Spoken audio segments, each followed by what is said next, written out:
Joining us now, New York Law School professor and former Manhattan Assistant District Attorney Rebecca Roiphe, and former U.S. Attorney and MSNBC legal analyst Barbara McQuade. Barbara, I'm going to start with you. Part of the complaint that's out there right now is that the DOJ has a longstanding policy not to get involved in anything that could sway the outcome of the election this close to an election. How do you square that with what Judge Chutkan decided to do with this filing yesterday? Yeah, these are two different things, Katie. The Department of Justice has a practice that ordinarily new cases should not be filed or investigative steps undertaken within 60 or 90 days of an election. Don't start something when there's not going to be an opportunity to resolve it before the election on short notice. This case, of course, was begun years ago. The reason we find ourselves at this point now is because of efforts to delay the case by Donald Trump himself. The unsealing of this document comes because of litigation and the directive of the Supreme Court that the district court judge in this case examine all of the facts to decide what is protected by immunity and what is not. They are simply following that directive. And so to keep this under seal at this point would violate the public's right to a speedy trial and the ordinary rules about transparency. There's no sealing order about protecting information that might harm a candidate for political office. You know, Ellie Honig, who you know well, former federal prosecutor, is arguing in writing today that this is malfeasance by Jack Smith to file this right now so close to the election. Barbara, I want to get you on that as well. The judge has directed that this be filed. This isn't the Department of Justice deciding on its own accord that they want to file something just to get it out there in the ether. The reason we have an independent counsel is to avoid these kinds of political accusations.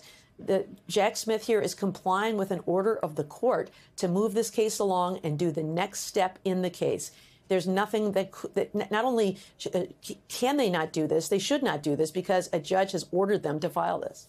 All right, let's talk about a little bit of the substance of what we saw in there. There were so many times in the filing that Jack Smith details conversations that Mike Pence had with Donald Trump, where he was saying to him, you didn't win the election. There's no more room to navigate this. It's time to move on. I think at least 9 separate conversations. The Supreme Court said that there's a presumption of immunity around the conversations that a president can have with their vice president. Do they get around that presumption? Are they able to rebut that presumption with all of the instances that they lay out with Mike Pence telling Donald Trump that he lost? Maybe. So, you know, we have to wait to see whether or not the judge is going to adopt these arguments or not. But basically what the argument was is that he was acting in his personal capacity as a candidate. He was being spoken to by all of these advisors in his personal capacity as a candidate. And therefore, these were not official acts that are subject to that special immunity, but rather the acts of a private citizen. And even if he was speaking to his vice president, those instances were instances in which he was being spoken to as a private citizen. So the presumption ought to be rebutted. It's in the general interest that that presumption is rebutted, and instead these acts should be prosecuted. They also include Donald Trump still not accepting the results of the 2020 election, continuing to say that it was stolen from him, calling the January 6 rioters who are imprisoned patriots, or that they're being politically persecuted, that they're victims. The Jan 6 choir out of his, which opened up his campaign rally a few months back. Why bring that into this? What legal argument does that lend to?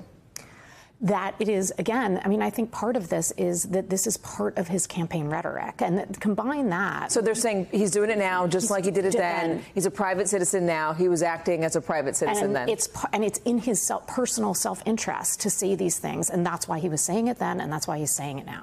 If there is no Mike Pence that survives this, because again, Barb, this is going to get appealed. It'll end up at the Supreme Court. The Supreme Court will decide whether the conversations and the interactions that Donald Trump had with his vice president are immune or not. If that doesn't survive, does Jack Smith's case survive?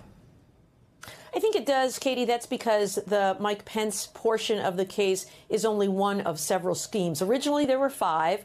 We know that the Supreme Court has removed the DOJ scheme, saying that that is absolutely protected official conduct. The Mike Pence scheme is another, but there still remains pressuring the state legislatures, the false slates of electors, and utilizing the chaos in the Capitol after the attack to continue to pressure members of Congress to block certification of the election. Those 3 schemes would remain, even if the courts would disagree that the schemes relating to Mike Pence are private and not official conduct. But I think the Mike Pence case makes it a lot stronger. Those individual conversations, having Mike Pence testify, clearly at one time, Donald Trump's closest ally, to testify against him, I think, is a very powerful part of this case. And so it is no doubt stronger with the Mike Pence allegations in. Also, the callousness that Donald Trump had toward Mike Pence, and they lay it out in detail in this filing, saying that he was watching television, he saw a supporter who was outside of the Capitol, potentially a would-be rioter, say that this is Mike Pence's fault. They mention the Hang Mike Pence stuff, and they say in quick succession, Donald Trump is tweeting about Mike Pence after seeing that. He didn't have the courage to do the right thing. And then also, as we're putting up on the screen now, one of the aides came in and said that, Mike Pence's safety is on the line.